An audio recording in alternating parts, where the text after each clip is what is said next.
Assalamualaikum warahmatullahi wabarakatuh. Nama saya Muhammad Seprian Asrayesa, NPM 18170510028, mahasiswa Ilmu Komputer 2018 akan mengerjakan tugas Pancasila. Di sini saya akan menjelaskan mengenai pengertian filsafat Pancasila, Pancasila sebagai sistem filsafat.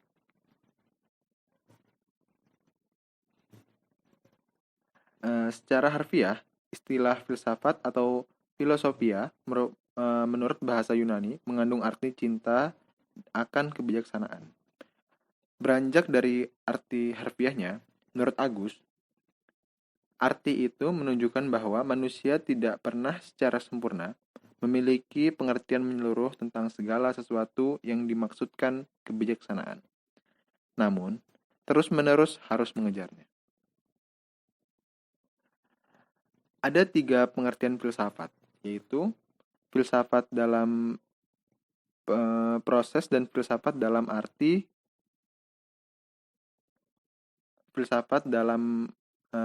produk. Filsafat sebagai ilmu dan filsafat sebagai pandangan hidup. Filsafat dalam arti teoritis dan filsafat dalam arti praktis. Pengertian filsafat Pancasila dapat digolongkan sebagai filsafat dalam arti produk, sebagai pandangan hidup, dan arti praktis.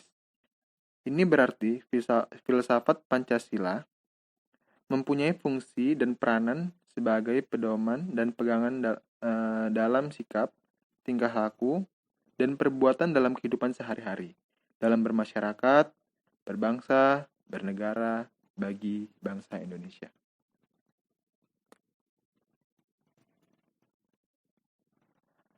Filsafat Pancasila adalah penggunaan nilai-nilai Pancasila sebagai dasar negara dan pandangan hidup bernegara. Dalam prinsipnya, Pancasila sebagai filsafat merupakan perluasan manfaat dari yang bermula sebagai dasar dan ideologi, merambah hingga produk filsafat atau falsafah.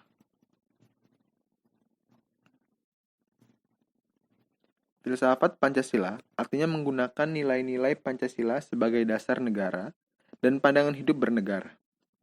Pancasila sebagai filsafat ini adalah perluasan dari fungsi Pancasila sebagai dasar dan ideologi Indonesia. Sebagai filsafat negara, tentunya Pancasila harus berperan sebagai pandangan hidup oleh semua masyarakatnya. Fungsi filsafat Pancasila. Pancasila sebagai jiwa bangsa Indonesia. Yang kedua, Pancasila sebagai kepribadian bangsa Indonesia. Yang ketiga, Pancasila sebagai sumber dari segala sumber hukum. Dan yang keempat, Pancasila sebagai pandangan hidup bangsa Indonesia. Dan yang kelima, Pancasila sebagai cita-cita dan tujuan bangsa Indonesia. Tujuan filsafat Pancasila untuk menciptakan bangsa yang religius dan taat kepada Tuhan Yang Maha Esa. 2. Menjadi bangsa yang menjunjung tinggi keadilan baik secara HAM maupun ekonomi. Menjadi bangsa yang menghargai hak asasi manusia seperti yang dirangkum dalam hubungan HAM dengan Pancasila sebagai dasar negara kita. 4. Untuk menciptakan bangsa yang menjunjung tinggi demokrasi. 5.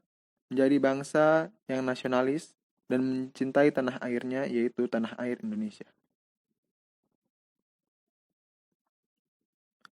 Pembahasan mengenai Pancasila sebagai sistem filsafat dapat dilakukan dengan cara deduktif dan induktif. Cara deduktif yaitu mencari hakikat Pancasila serta menganalisis dan menyusunnya secara sistematis menjadi keutuhan pandangan yang komprehensif. Cara induktif yaitu dengan mengamati gejala-gejala sosial, budaya, masyarakat, merefleksikannya, dan menarik arti dan makna yang hakiki dari gejala-gejala itu.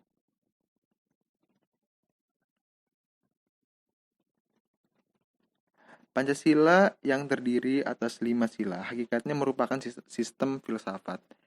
Yang dimaksud sistem adalah suatu kesatuan bangsa, bagian-bagian yang saling berhubungan, saling bekerja sama untuk tujuan tertentu dan secara keseluruhan merupakan suatu kesatuan yang utuh. Sila-sila Pancasila yang merupakan sistem filsafat pada hakikatnya merupakan suatu kesatuan organis. Artinya, antara sila-sila Pancasila itu saling berkaitan, saling berhubungan, bahkan saling mengkualifikasi. Pemikiran dasar yang terkandung dalam Pancasila yaitu pemikiran tentang manusia yang berhubungan dengan Tuhan, dengan diri sendiri, dengan sesama, dengan masyarakat bangsa yang nilai-nilainya itu dimiliki oleh bangsa Indonesia. Dengan demikian, Pancasila sebagai sistem filsafat memiliki ciri khas yang berbeda dengan sistem-sistem filsafat lainnya, seperti mekanisme materialisme, idealisme, rasionalisme, liberalisme, komunisme, dan sebagainya. Ciri sistem filsafat Pancasila itu antara lain, satu, sila-sila Pancasila merupakan satu kesatuan sistem yang bulat dan utuh. Dengan kata lain, apabila tidak bulat dan utuh, atau sila dengan sila lainnya terpisah-pisah, maka itu bukan Pancasila. 2. Susunan Pancasila dalam suatu sistem yang bulat dan utuh itu dapat digambarkan sebagai berikut. Inti sila-sila Pancasila meliputi Tuhan, yaitu sebagai kuasa prima, manusia, yaitu makhluk individu dan makhluk sosial, satu, yaitu kesatuan memiliki kepribadian sendiri, rakyat, yaitu unsur mutlak negara, harus bekerja sama dan gotong royong. Adil, yaitu memberikan keadilan kepada diri sendiri dan orang lain yang menjadi haknya. Pancasila sebagai sistem filsafat. Membahas Pancasila sebagai filsafat berarti mengungkapkan konsep-konsep kebenaran Pancasila yang bukan saja ditunjukkan pada bangsa Indonesia, melainkan juga sebagai bagi manusia pada umumnya. Wawasan filsafat meliputi bidangnya yaitu aspek penyelidikan ontologi, epistemologi, aksiologi. Ketiga bidang tersebut dapat dianggap mencakup kesemestaan. Baiklah, sekian saja presentasi dari saya. Kurang lebihnya saya mohon maaf. Saya akhiri. Wassalamualaikum warahmatullahi wabarakatuh.